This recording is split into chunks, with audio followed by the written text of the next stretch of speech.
Hello, welcome everybody. Thank you guys so much for being here today. This is the live office hours for the School of Sweet Georgia. Thank you guys so much for being here today. I can see you all in the chat. It's really lovely to see you all here today.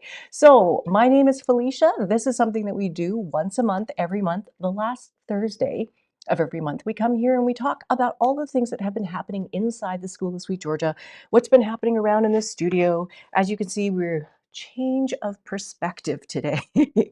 I wanted to show you a little bit around the studio this morning because it's looking relatively clean. Next week, we are having Laura Fry, our weaving instructor. She's coming back to join us next week for some filming. Actually, she's going to be here tomorrow setting up the looms and everything like that, getting ready to film some more classes for the school. They're going to be weaving classes about sectional warping, and then the other one's going to be about lace. So weaving lace like Bronson lace, Huck lace, spot lace on a multi-shaft loom. So very, very excited about that. So you can see behind me here, here is the baby wolf loom. I was just working on it just a second ago. and you can maybe see that we have a new blanket on it. We did finish, I showed you guys in the last episode, last meeting, that we finished the cabin colorway blanket that is for the double weave class. And then at the very last minute, just before Knit City, Greta and Charlotte and I, we were talking and we thought, oh, hey, what about let's make another blanket? So we put another blanket on the loom. And so these ones have some of the colors that have come from the Elixir colorway that we've made, so the Elixir color palette. So they're all brand new colors that we've made for Sweet Georgia for this season.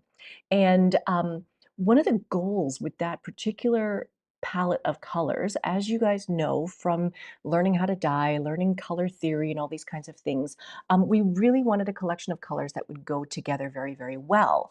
And so theoretically, we could pick any 3 colors or any 4 colors, and they should go together nicely in a blanket.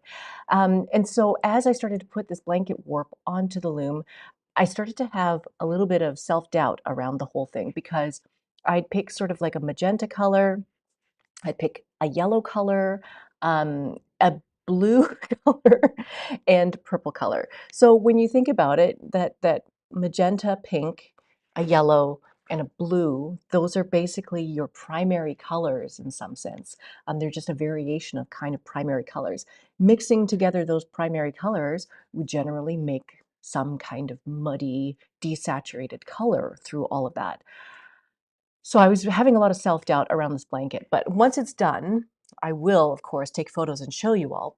But I think it's actually working out better than I had expected. And I think that that's partly because you're not getting all 3 colors mixing together, overlapping at the same time. You're only getting mixing between every 2 of these colors. Of course, there's like yellow and purple, which are complementary colors. And so when you mix those together, they're going to become much more muted down as well. But overall, the whole blanket looks pretty good. And it's just on here. I have to finish weaving it today. I'm going to finish weaving it this afternoon because Laura's going to come in and she's going to set up this loom to do lace for next week. So that's what we're going to be filming. And then over here on this loom, this is the Luette Spring. It's a 36-inch wide loom. It's the 90-centimeter loom. Now this one I have actually not really ever talked about this particular loom. This loom came to me, I was extremely lucky to be able to get this loom into my life, and it's in the studio. And one of the goals that I had with this loom is to do more teaching with it, to do more sharing, and to do more learning, like something that would be really meaningful. I feel like this loom is very, very special and it needs to do something important. And so beyond, right now, it has my color gamp warp on it right now. This is the color gamp that I've been weaving for the Guild of Canadian Weavers program. And that project, I showed you guys in an episode, many episodes ago, about how I wove this color gamp. And the idea of it is that every single square of color gamp is basically like you have your 6 colors of the rainbow in the warp, and then you are going to weave with the 6 colors of the rainbow in the weft, and every single square where the colors match up should be exactly perfectly square. And the first version that I wove off, each square was 2 millimeters too long. And so it was not going to be submit, it would not be acceptable for submission from my point of view. So I wanted to weave it again. And so you can see here, this is me starting over again. This is all testing to make sure that the beat is correct and enough of a beat so that I would get a perfectly plain weave in all of these sections. And so this is testing. I did some hem stitching, decided I didn't like the tension on that, so did it again. And I think that this piece may be the right piece. This is measuring a little bit better than I had expected. So this is the second version of the color gamp that I'm hoping will be acceptable.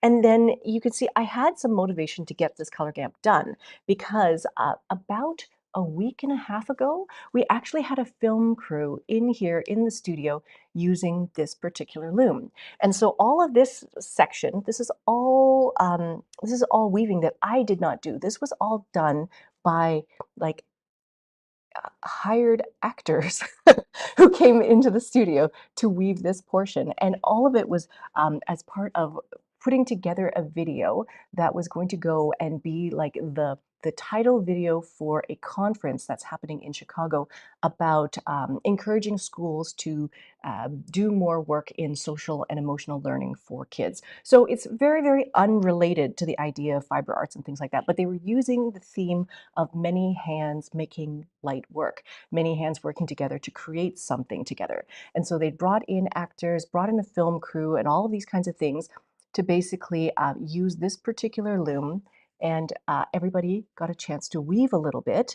I showed them how to wind bobbins, load bobbins, and it was just filming everyone's hands working on this together. So I got to teach a bunch of people who didn't know how to weave, teach them how to weave and sit at the floor loom, and this is what they created. So very excited about the good things that this loom is hopefully doing in the world, and also fingers crossed that this is going to work out as well. So that's kind of a few things that have been going on in and around here. You can also hopefully see actually I'm hoping quite nice. This shirt that I'm wearing here, this is a shirt that I over dyed using the natural dyes when we did the natural dye study group last summer, not this past summer, but the previous summer. So this shirt before was like a sort of like a almost fluorescent orange shirt. It was blood orange. I liked it, but because I think it was blindingly saturated looking, I never wore it. And so it just kept sitting in my closet for a long, long time. And then when we decided to do the natural dye study group, I decided to mordant this shirt and then over dye it with some lac. And so if you know lac is kind of like, it will turn out a bit of a purple color, but rosy, maroony, burgundy kind of purple. And so there was a layer of that kind of maroony, burgundy, purple color over this very fluorescent orange kind of color. And it's toned down the color to the point where I can actually wear it and it's become something that can be part of my normal wardrobe now, which is fantastic. So just something to consider. Like this is all understanding about color and how color works together and how you can over dye things that you don't like. So it's just little things to think about. So that's a little bit about the stuff that's going on in and around here right now. I do want to share with you guys lots of things that we have been working on for this coming month in October for the school. And so let's show you what's happening. So here we have one of the title photos from Tabitha's brand new course. The brand new course is about heels and toes. So if you guys don't already know, one of the things that we love about October is that October we always call Socktober. We do tons of things around socks and knitting socks, making socks from scratch. And so this is the latest course that has just come out. This is the heels and toes variations for top-down socks. And so Tabitha's decided to do a bunch of, I think there's 4 variations of different heels that you could use and 4 variations of different toes that you could use. So this is very much like a mix and match. If you already know how to make socks, you can start to look at different ways of making heels. Different heels can either fit your foot a little bit better or they might sometimes add a little bit more strength, a little bit more thickness to the fabric. They might do a lot of structural things that improve the quality of the socks, how long lasting the socks might be. So that's something to check out if you have not already. Now, if you are interested in knitting socks, but you've never knit socks before, one of the things that we do have is we have, this is the first class that Tabitha taught, and this is custom top-down socks for beginners. So when you start learning a sock, you can kind of learn from the cuff down. That's a really, really easy way to do it. So starting from the cuff, you cast on a number of stitches in the round, you knit down the leg, you turn for the heel, then you knit the foot, and then you knit the toe, and then you cast off, and then you've made a sock. So um, knitting socks from the top down, definitely a nice way to do it. Then once you know how to do that, then the next step would be to knit socks in the other direction. So starting from the toe, you can just cast on just a few stitches for the toe, start to increase, make the toe, knit the foot, turn for the heel, and then knit up the leg. And the benefit of knitting toe up socks is that you can knit as long as you like. You can make these legs as long as you like until you run out of yarn, and then you cast off with a nice stretchy cast off, and then you have another pair of socks. So that's another way to do it as well. And finally, you can see Rachel has just joined us here in the chat, but Rachel's class is down here, the Spin to Knit Socks. And this idea is that you can actually learn to spin your own yarn to then make into hand spun socks. And so this is something that I have been working on right now. I just made a video about it yesterday that's going to go up in a couple weeks. But I have been experimenting with spinning different kinds of yarn, spinning 4-ply, spinning 3-ply, trying to make a really smooth yarn, trying to make a really consistent yarn, because the entire purpose of that hand spun sock yarn is I want to put it through my circular sock knitting machine and crank that. And so I've done a bit of sampling around that.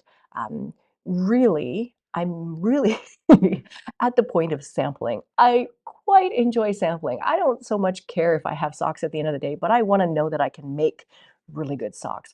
In any case, I'm sampling because I'm testing my spinning, and then I go and I crank it in the machine to see what kind of fabric I've made, and then make judgments on the fabric to decide if it's going to be good enough for socks, if it's going to be long lasting, if it's too stiff.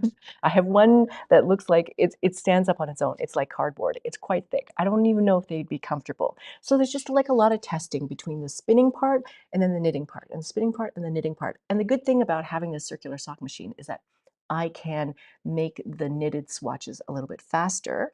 However, knitting machines are different from hands. And so hands, you can navigate a lot of the lumps and bumps of your hand spun. The sock knitting machine is less forgiving. And so when it just like snags on something that is a little bit thicker or a little bit fuzzier, then you have stitches falling off and then it becomes a thing. So in order to make that entire experience much more smooth, yes, you really need to focus on making a nice, smooth, consistent, even, well-plied yarn. So that's something that I am definitely working on. So welcome. Glad you're here. And yes, October, I want to see your socks. If you share your socks with us in the forums or on Instagram, I would love to see what you guys make in terms of Socktober socks this year. You can see, if you go to Rachel's class, the Spin to Knit Your Socks class, we have the photo of all of Rachel's hand spun, hand knit socks. And it's just the most gorgeous thing. It's really inspiring, and I hope that you guys are also inspired to make socks as well. Now, speaking about spinning, Socktober is a thing, yes. Speaking about more things that we're working on this fall, we are doing our next study group. So we have tried to do study groups like with the seasons. So we try to do dyeing in the summertime because it's maybe something you could do outside, but then we try to do spinning in the fall. We do weaving in the winter, and then something to do with knitting in the spring. So that's kind of how we've been breaking them up. But this fall, the spinning one is going to be following the class that Kim McKenna has just put out with us. And it's about working from fleece. So taking raw fleece, choosing raw sheep fleece, like what wool do you want to work with? What sheep breed do you want to work with? How do you judge if a fleece is going to be good to purchase, if it's like healthy, if it's going to be a good fiber? So learning all about those things, and then taking that raw fleece and then washing it using Kim McKenna's amazing process to wash raw fleece and get out all of the grease and all of the dirt and all of this kind of stuff. You watch the class, it's amazing. It's amazing. Um, and so working with small batches of fiber, washing that all up using her process, and then figuring out, how do I process this fiber? What do I do with it in order to get it to a place where I can actually spin it? What kind of yarn do I want to make? All of these things, all of these decisions and skills. This is a journey. It's very, very exciting to be able to go from the animal, taking fiber straight off of the animal, and then coming out with a finished product at the end of the day. And so what we wanted to do is to work through this entire study group. You can find all of this information actually at this link here. So schoolofsweetgeorgia.com/courses, spinning study group working from fleece. So that is the link to all of this information here. But you can see it's going to start on October 6th. And then it goes for about a month until November 10th. And so what we have been doing is with each of these study groups, we meet up twice on Zoom. So about halfway through, we do kind of a progress meetup on Zoom, asking everybody like, how's it been going? Have you had any challenges? What questions have you had? All of those kinds of things. And then we meet up at the end to do kind of like a finale and see, what have you created? What did you do? What are your conclusions? So there's 2 days where we're going to meet up. One is October 14th and the other one is November 10th. Those 2 days are going to be on Zoom. You'll find the links in the calendar in the school. Um, yeah, it is very special to process, spin up fiber that you have processed yourself, for sure. So right now, it is just getting ready. This is just a I hope that you guys will go and watch the course and then think about what kind of fiber you might like. And then the idea would be to scour a small sample and then scour the rest of your 100 grams. And then you're going to be preparing that fleece either by combing or carding or however you choose to do it. But in any case, the discussion group is already up and running and people are talking about what kind of fiber they're going to choose and use. So I see Amanda is in here. She's got some new to me fleece for the study group. It's going to be fun. And hopefully we'll see more of you guys in the group as well. Now, here is our calendar, our monthly calendar about what we are working on, what we're doing. So you can see here, this is the Working from Fleece study group in green here. And then the Working from Fleece, this is the Zoom meetup that's going to happen. On Mondays, we have knitting meetups with Robin. And on Saturdays, we have spinning and weaving meetups with Vicki. Now, we labeled these as weaving and spinning and knitting, but really, you can bring either thing to either event. You can bring your weaving on Mondays, you can bring your knitting or crochet to Saturday meetups. It's all good because actually Robin and Vicki, they both do everything. They're multi-craftual as well. And so they do they do want to chat with you about whatever it is that you're working on. So that is fantastic. You can see here, we have new member meetups once a month. And so on that call, Vicki and I, we get on and we do kind of like a walking tour through the school and through the community, showing you where to find things if you're new to the school, or even if you've been with the school for a while and you are just wanting to chat with us and find out where to find something, you can absolutely come to that meetup. Now, typically those meetups are on the second Monday of every month, but because the second Monday is actually Canadian Thanksgiving, we have moved that meetup meeting to the 17th. So that's going to be Monday, October 17th. It's 1 p.m. Pacific Standard Time. Then I want to highlight for you one thing that we are doing that's kind of new this year, and that is we're doing a thing that's going to be called Spinning Summit. And really, it is, we have clipped out and put together tutorials from all of the instructors that we've worked with in spinning. So like we have one with Rachel, we have one with Katrina and her husband Eric. There's a whole bunch. We have some videos with Debbie, Diana, like there's a whole bunch of spinning content that's going to be basically coming out, and we're going to post things on YouTube every single day for 10 days. It's basically supposed to be the first week of October, Spinning Summit. So if you go to our YouTube channel, the Sweet Georgia YouTube channel, hopefully you will see a new spinning video every day for that first week at least. And the last one is probably going to be about my hand spun with the circular sock knitting machine. So we'll see how we do that. Maybe I'll do it as a live, or maybe I'll do it as a pre-recorded thing. But either way, we're going to talk about that for sure. Fantastic. So yeah, that is going to be the Spinning Summit. So I encourage you guys to go check out those videos online when you can. Ah, fantastic. So this is the point where we get into our show and share. And so I have been through the forums and looked at all of the beautiful things that you guys have been making. And I have lots of things that I wanted to share and highlight with you guys this month. So, um, oh, thank you, Greta. Thank you, Greta. So she's basically just highlighted the fact that all of the spinning videos for the Spinning Summit will also be available in the school in the tutorial section. So you'll see them all ad-free. You'll see them all. So let's go and see what people have been making inside the school.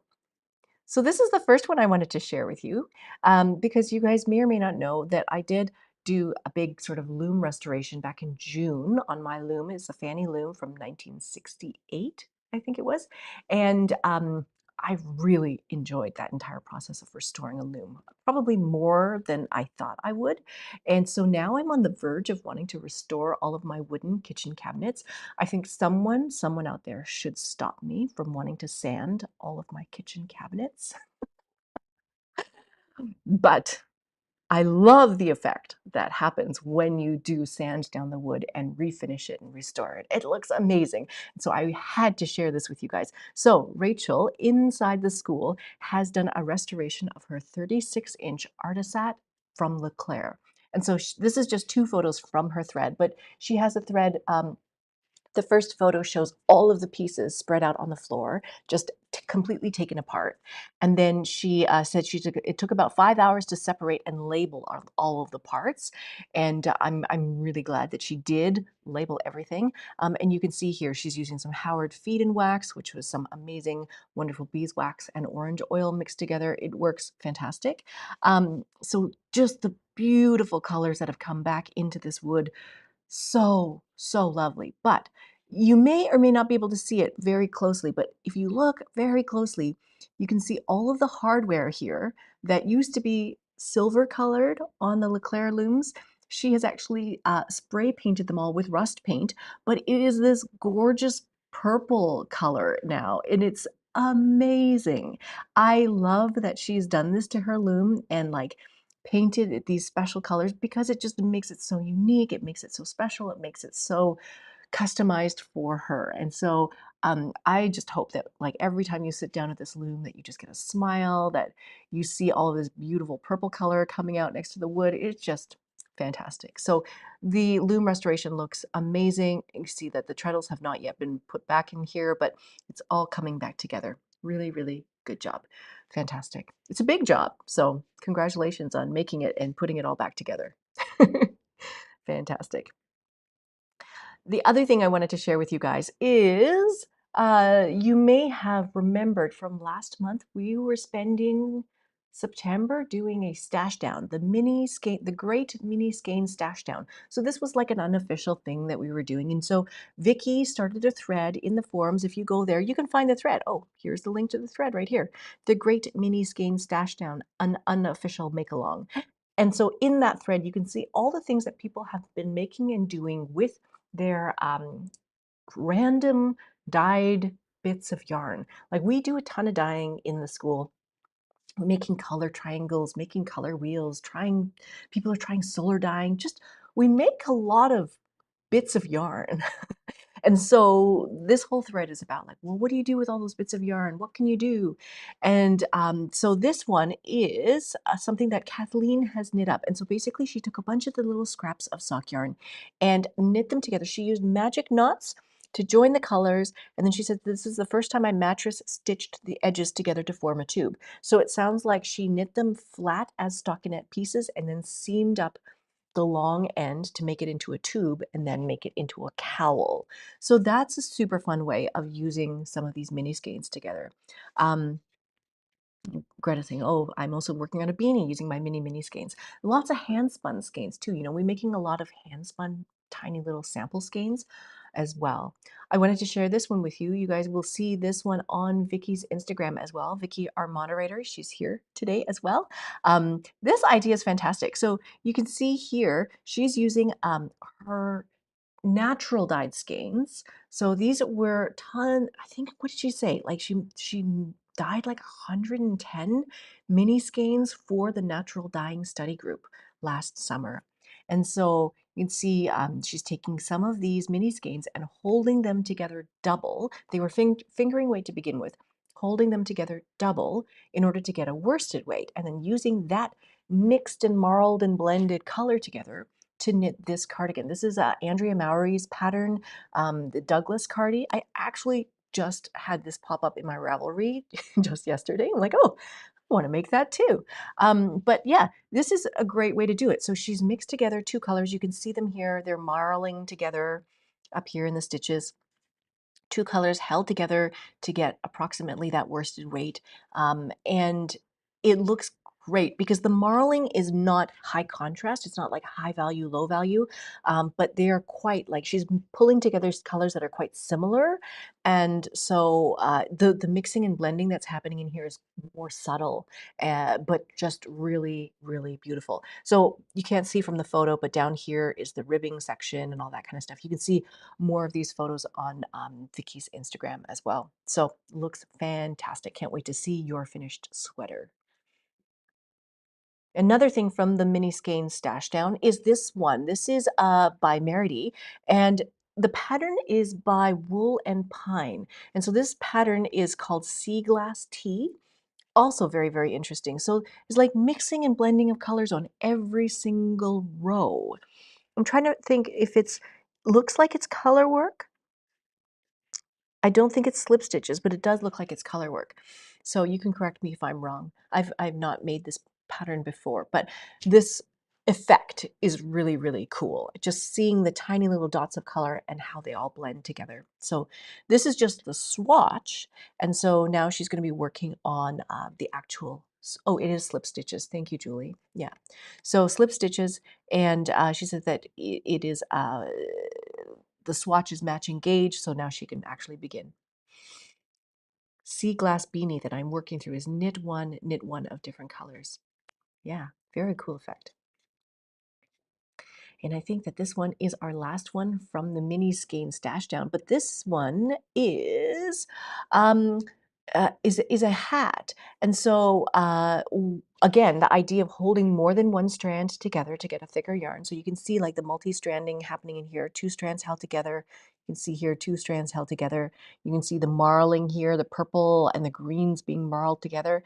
But Linda, in order for her to do this, basically what she did is she took all of her scraps of yarn and then she divided them in by hue. So she had one pile that was pinks, reds, and oranges, and another pile that was blues, greens, and grays.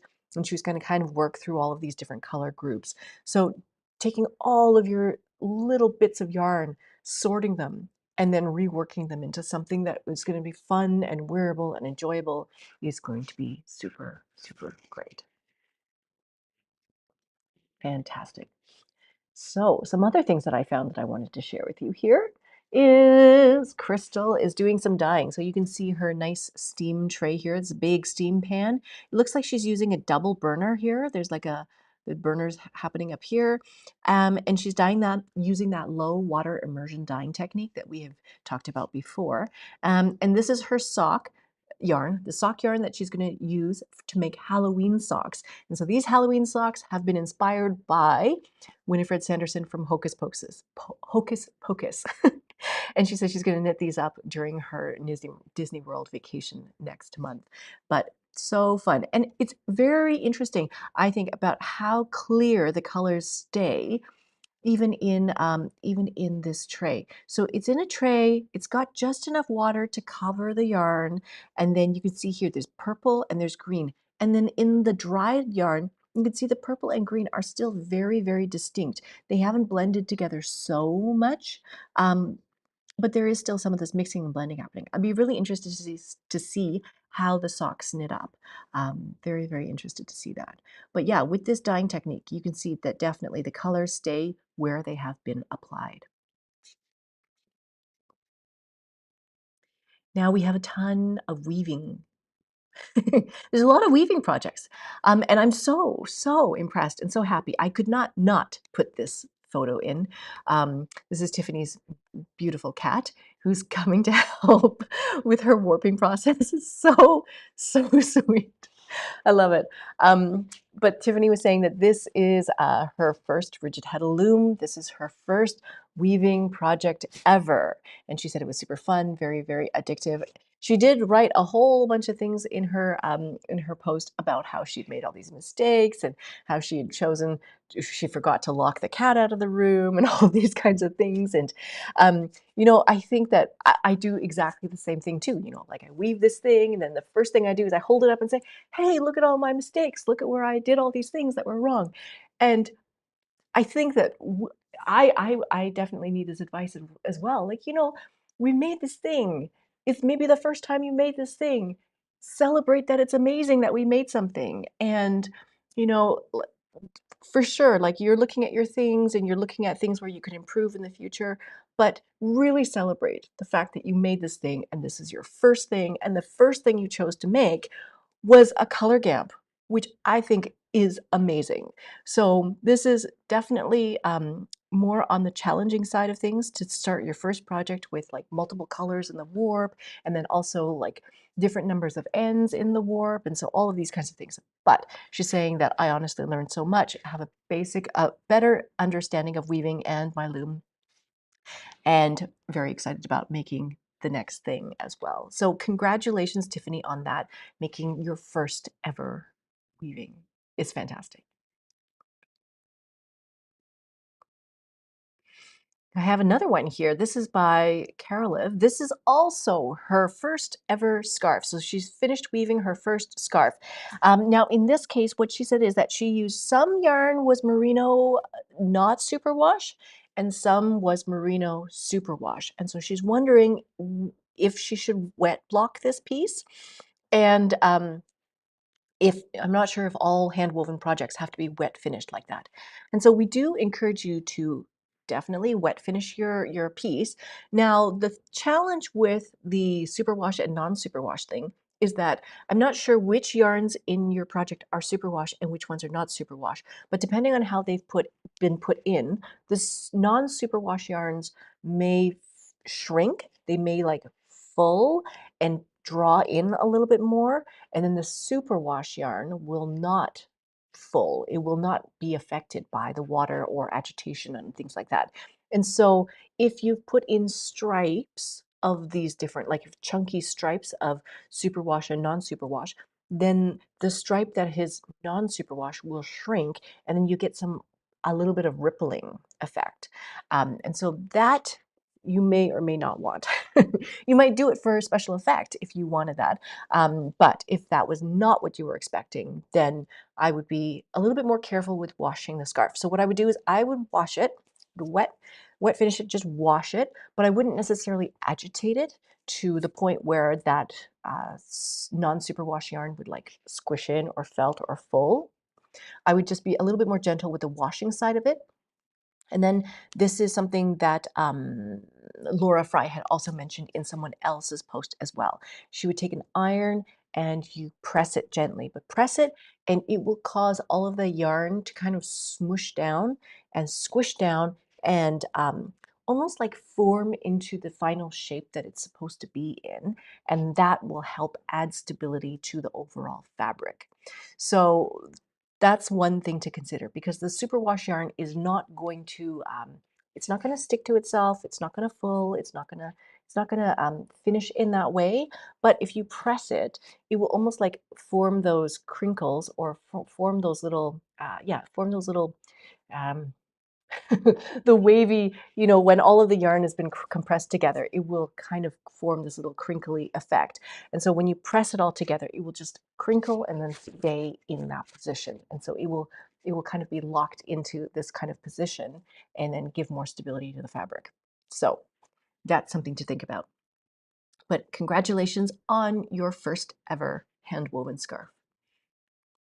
I have another section here. This one is by Victoria. So this beautiful photo, she is using the Ven cotton in 8-2 cotton on her rigid heddle loom, and she started a thread for herself here. So you can see down here, that's the link to Victoria's thread.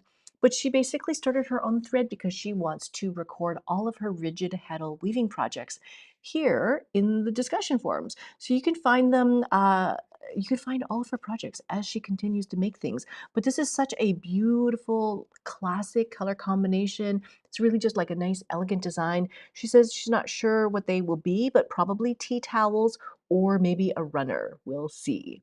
But this is really, really lovely. She said she was inspired by the Color and Weave study group. And she said, I'd love to weave more regularly. So I encourage you guys, if you have not yet tried the weaving stuff, check out the class with the Color and Weave Rigid Heddle Study Group. There's a lot of rigid heddle classes that we have, and the rigid heddle is a really, really great and easy way to get into weaving and to learn about how colors mix and blend together, and about how we make fabric. This is beautiful. All of these beautiful kitchen towels that I'm going to see. Really fantastic. So I'm looking forward to following what you make here, Victoria. Speaking more about rigid heddle loom, this is something that we actually have not taught in the school yet, but this is something that Amanda is weaving on her own, and she wanted to share inside the forums. And so this is, again, a rigid heddle loom. You can see this is a Kromsky rigid heddle loom, and she's doing overshot with her rigid heddle loom. So overshot is basically done where you have a plain weave ground, like plain weave is going on in the background. Okay, so all of these warp threads and then this black weft thread, those are working together to make regular old plain weave in the background. And then this pattern weft here, this purple and white color here, that is being used sort of like it's inlaid in between all of the plain weave picks. It's kind of laid in, and you can lay it in any sort of pattern. It just so happens that when we weave overshot on a multi-shaft loom or a 4-shaft loom, that the pattern is already set by the shafts that we're going to use and pick up. But in this case, on a rigid heddle loom, you could pick up whatever patterns you want, however you want to do it. You could just basically use a pickup stick to create the shed where your pattern weft is going to go. And then you follow it up with your plain weave pick, and then you pick up some more stitches, pick up some more warp ends to make the next part of the pattern, put in your pattern weft, and then change the shed, and then do your plain weave in the background. So there's like lots of things that you can do with a rigid heddle loom that maybe you would have never thought of before. But I think that this is gorgeous and amazing. I think that because you're doing overshot on a rigid heddle loom, and because the pattern is not preset by the shafts, by threading all the shafts, it's very freeform. You can choose to make the design in any direction that you want it to go in. And so you can follow what Amanda's doing here. It's this thread here is Crazy Shot, Progress Shot, but Crazy Shot is a book that you can get. And it's entirely about this process of weaving overshot on a rigid heddle loom. So lots and lots of things that you can try. And this is one of the things that we try to communicate to people is that rigid heddle loom is not necessarily like it can be a gateway for many people into the entire world of weaving, but it's also a very, very functional tool to do all different kinds of weaving. You're not limited to just plain weave. And so this is something that we try to share with everyone through many of Amanda Wood's rigid heddle classes on the school, is that you can use a pickup stick and then add texture to your work. You can add different colors. You can mix and blend, do the color and weave, do textures, do lino, and then maybe at some point in time, well, she's going to do the double weave class on rigid heddle loom. So lots and lots of things that you can definitely do with your rigid heddle loom. It is limitless. I want you guys to think about it in that way, that it is limitless. And this is the last project that I wanted to share with you as well. So this one, again, rigid heddle loom with the color and weave on the rigid heddle loom. This one is woven by Ashley, and she said this is her first ever woven piece on a rigid heddle loom. And she's only ever woven on frame looms before. And so she just kept weaving and weaving and weaving, and she says it's no longer a gamp. She made it into a scarf. But it is gorgeous and it's beautiful. And like the weaving here is nice and even. I like the colors. You can see the contrast really, really well. It is looking fantastic. She said she didn't want to waste any warp after taking forever to get it right. So I just kept weaving and now decided uh, now to decide what pattern to use to make actual towels. And so she's made this into a scarf. Yeah, that's right. There's a book called Crazy Shot, Overshot on the Rigid Heddle Loom. Yeah. Fantastic. So congratulations, Ashley, on your first ever rigid heddle woven piece. It is fantastic. So nice. So I was actually very surprised at how many weaving projects I was seeing inside the school. So thank you all for sharing and really excited to see what else you guys have coming next. Yeah, so many things to make and do. We yes, so many wonderful projects. Thank you guys for sharing. The forum has become this really nice place to spend time and hang out. A lot of really warm, really, really encouraging conversations happening there. A lot of help being given. And so I do want to encourage you that if you haven't found your way into the forums, I encourage you to go and stop in and have a look around. One of the things that Vicky does suggest when we do our new member meetups is that if you've never been in the forums before, there is a little function in the top right hand corner of the website that says mark site as read. And so if you're coming into the forum for the very, very first time, I would click that button, mark the entire site as read, because otherwise it's extremely overwhelming to come in and see all these messages that you haven't read and kind of like not know where to join or who to talk to or what to say or all that kind of stuff. So when you mark the entire site as read, it really makes the whole forum quiet for you. But then when you come in and you check in the next day, you can see all the conversations that have happened just within the last day. And then you can choose whether you're going to participate in some of those conversations. So it is like walking into a cocktail party and kind of having a listen like, oh, these people over here, they're talking about knitting socks, and those people are there, they're talking about fleece, and those people over there talking about flatbed knitting machines with me. And so you can think about like, well, where do I want to spend some time? Who do I want to talk to?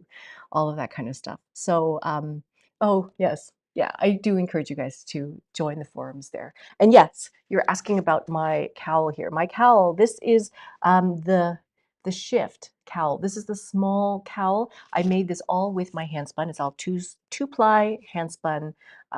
Spun at my default, ended up being about sport weight or so. And it's a great pattern to knit with your hand spun. Really, really lovely. I did end up making a whole bunch of worsted weight yarn that I was going to knit the bigger shawl version of this project called the Night Shift. That's the big shawl version. Still working on that though. But yes, it's an Andrea Mowry pattern. Fantastic pattern.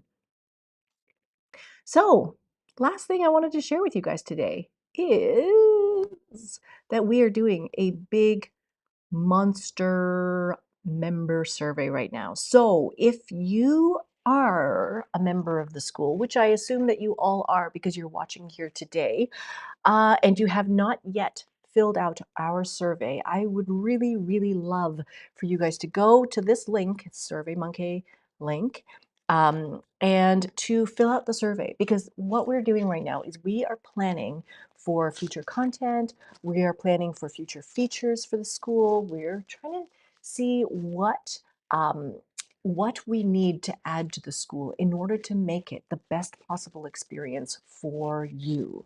And so, like obviously through Sweet Georgia, we do a lot of different things with yarn. We knit with it, we crochet with it, we punch needle with it, we do tapestry weaving, we obviously do weaving, we spin, all of these kinds of things. But we want to know what you do, and we want to know what you like to do, why you came to the school, what you're looking for in the school, and what else we could create that would make it fun for you, that would make it a good learning experience for you. And so that's what we're kind of trying to do right now. So yeah, oh, fantastic. Thanks, Bridget, for posting the link. Wonderful. so fast. Sharon, if you want to add to your survey, you are always more than welcome to email me. You can email the team. You can post it in the forums. There's actually a group, there's a section in the website where you can post new ideas and things like that as well. So I really encourage you guys to go and check out the survey. It's very, very helpful to us. You do get a discount off of stuff at the Sweet Georgia shop afterwards. So there's no giveaway this particular month because we're doing a big discount for everybody. So yes, thank you guys so much for doing that and for filling in the survey. It was wonderful to be with you guys here today. Wonderful to see everybody here. We have here, let's see, this is all of our contact information. You can find us at our email addresses for Sweet Georgia Yarns or the School of Sweet Georgia. There's also our Instagram accounts, Sweet Georgia, School of Sweet Georgia. I also have a weaving only Instagram account. It's called Low Meets Loom. And so I've been making reels on Instagram there. And also our website, so sweetgeorgiayarns.com, schoolofsweetgeorgia.com. So this is where you will find all of the things that we do and talk about. Fantastic. I'm very excited for October, very excited for Socktober, very excited. Tomorrow, Laura Fry is going to be here. We're going to spend some time together weaving, talking about weaving. It's going to be great. Fantastic. Thanks for being here, guys. So much fun. Okay, wonderful. I will see you guys in the next one next month, end of October. We're going to have lots of things to talk about then. All right, see you guys. Bye for now.